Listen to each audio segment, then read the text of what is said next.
구독 안 한 어둠의 개구리들 구독 꼭 눌러주세요. 꾸꾸.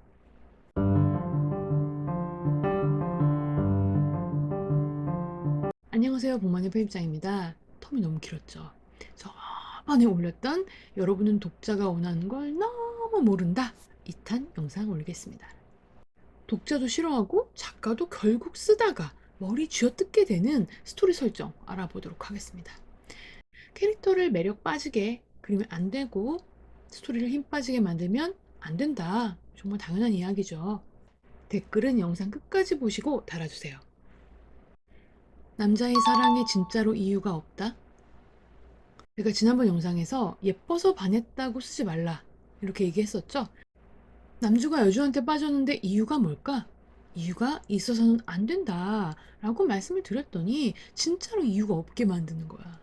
그렇다고 진짜로 아무런 개연성 없이 그냥 등장하자마자 이 여자를 사랑하는 건 이상하잖아요. 스토리를 시작할 수가 없잖아요. 당연히 이유는, 계기는, 개연성은 우리가 만들어줘야죠. 다만 그 이유가 외모가 예뻐서, 섹시해서, 일을 깔끔하게 잘해서, 당당해서 이런 식의 성격 혹은 외모 혹은 조건이 명확하게 나오면 안 된다는 이야기입니다. 처음에 어떤 일로 이 남자가 이 여자만 바라보게 되었으며 이 여주의 전부를 사랑해서 이 난리를 치고 있는 것이다. 이렇게 만들어야죠. 남주가 자기 마음이 혼란스러워서 여주를 피한다? 왜 피해? 과연 이 남자가 매력적인 남자일까요? 자기 마음이 혼란스럽다고 여자를 피하는 남자? 매력? 매력.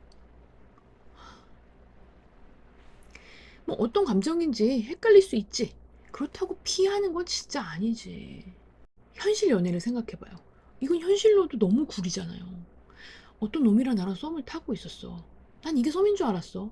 근데 갑자기 이놈이 자기 마음이 혼란스럽다고 내 얼굴을 안 보려고 해. 어느 날부터인가. 누가 봐도 피하는 게 보이게. 도망 다녀. 진짜 뒷목을 잡는 거지, 이거는. 이 사연이 에타 혹은 대나무 숲에 나오면 어떻게 될까? 배불리 욕을 먹겠죠. 이건 고구마 답답 스토리가 아닙니다. 그런 캐릭터를 스토리로 쓰면 남주가 멋있어 보이지 않아요. 자, 그럼 어떻게 해야 하는가?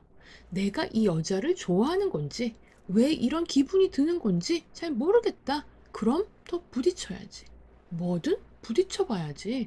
작가가 둘이 짝짝꿍 맞도록 엮이도록 사건을 만들어야지. 데이트가 너무 빨리 나온다? 남녀 사이를 계속 설레게 해야 한다. 달달한 게 더 들어가야 한다. 엘이 부족하다. 이런 얘기를 듣거나 피드백을 들었을 때 많은 지망생들이 데이트 장면을 미친 듯이 놓기 시작합니다. 이 어디 디저트 가게 가고 스테이크 썰러 가고 축제 가서 이것저것 하고 불꽃놀이 가고 야경 보고 둘이 이미 서로 좋아하는 것 알고 있고 서로의 마음 알고 있고 너무 행복해. 이렇게 데이트를 앞부분부터 놓는 거야. 한 중간쯤 되니까 데이트 몇 번을 한 거야 이미. 뭔 마음을 이렇게 빨리 인정하며 뭔 문제도 없이 평온하게 사귀고 꽁냥꽁냥 거리면서 데이트를 즐기는가. 그런 커플의 스토리 궁금하지 않습니다. 이건 하차 각이에요.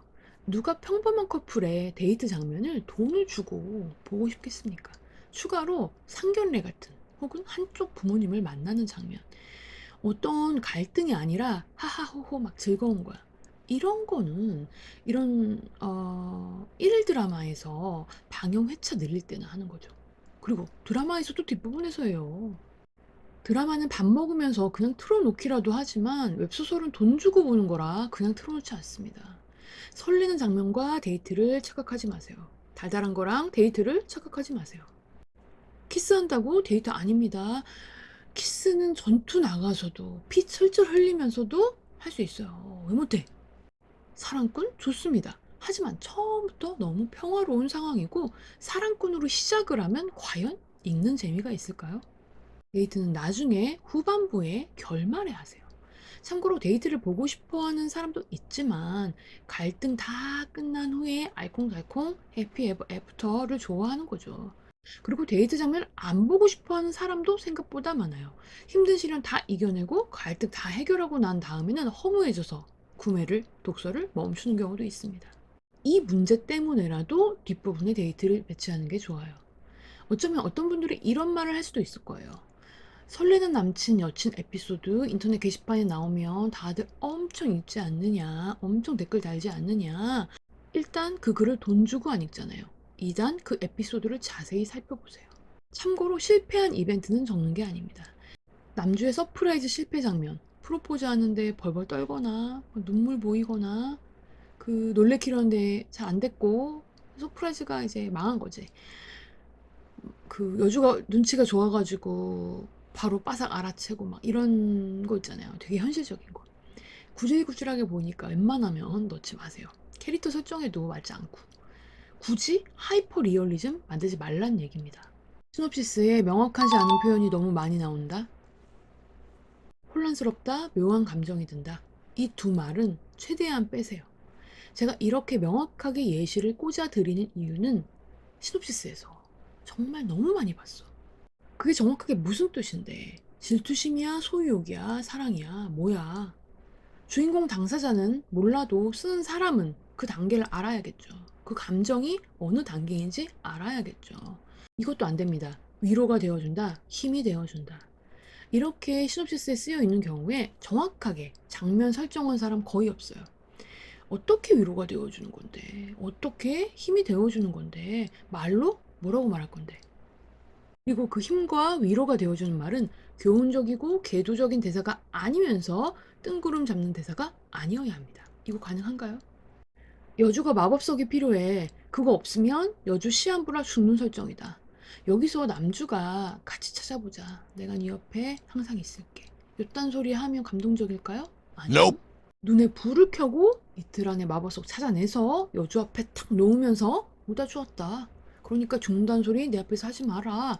하는 게 감동적이겠죠. 그쵸? 대사보다는 행동으로 보여주는 게 낫다는 이야기입니다. 행동이 있어야 그 대사가 뜬구름 잡는 느낌이 아니기 때문에. 마법석 찾지도 않으면서 죽는다는 소리 내 앞에서 하지 마라. 이런 소리 하고 있으면은 시도 안 먹히지. 응? 일상 속에서 스며든다?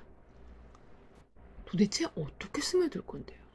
만약 여러분이 지금 만든 시놉시스에 같이 다니면서 매일 산책을 하면서 출퇴근길에 자꾸 보게 되면서 오며 가며 부딪히게 되면서 호감이 가기 시작한다. 점점 가까워지기 시작한다. 이런 말이 있다면 제가 정확하게 말씀드릴게요. 스토리 다시 짜야 합니다. 왜냐? 그 부분은 여러분의 머릿속에 어떻게 쓸지 전혀 정해져 있지 않다는 뜻이고 재미도 확실히 없을 테니까. 오며 가며 정든다는 얘기는 같은 장소를 계속 반복해서 쓰겠다는 뜻인가요? 현실의 썸과 소설 속 사랑의 감정선은 별개입니다. 현실에선 뭐 생수 한 번 더 챙겨주는 것으로 차 같이 타고 가면서 얘기 나누는 것으로 썸 탈 수 있고 연애할 수 있지만 소설 속 주인공들은 그걸로는 부족해요. 일상을 빼라는 말이 아닙니다. 사건을 만드세요. 그럼 일상도 비일상이 됩니다. 오늘은 독자도 작가도 고통받는 스토리라인에 관해 알아보았는데요.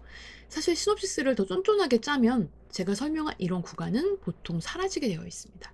그러니까 너무 걱정하지 말고요. 오늘 북마녀 영상 적용해서 시놉시스를 보완해보세요. 그럼 북마녀는 더 도움된 영상으로 돌아올게요.